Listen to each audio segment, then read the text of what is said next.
Well, 12 News is your election headquarters, and early voting ends today, and voters in Bridge City have an extra reason to head to the polls. They will have to decide to vote yes or no to a school bond proposal.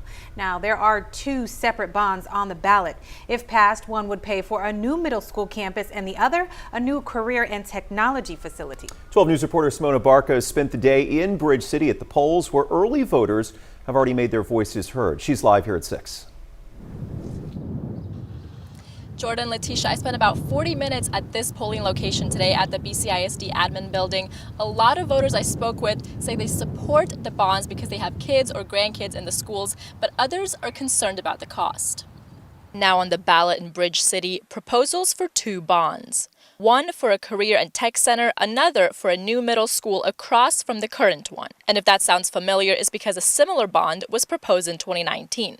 It didn't pass. But this time, Bridge City ISD Superintendent Mike Kelly says the bonds were separated so voters would have more options. We heard over and over, if you just asked for a middle school, we would vote for middle school. You know, we get it. You need a middle school, but don't lump it all together. The biggest hurdle for some voters, the price tag. If they pass, the two bonds would total more than $72 million. That means for a $100,000 home, monthly taxes would increase by $10.62 if both propositions pass. But Kelly says this can't be put off any longer. There's a lot of things that like the clay pipes, for instance, things that we cannot fix unless we really dig into it. The only way to get to clay pipes underneath the concrete is to bust up that concrete. And the issues interrupt students' learning.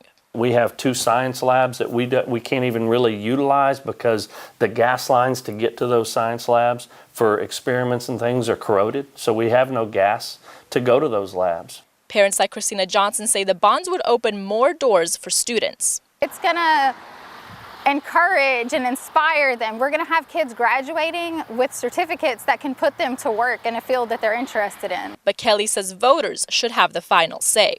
No matter the outcome at the end of this, it'll be a lot easier to swallow knowing that the voice of the community was heard.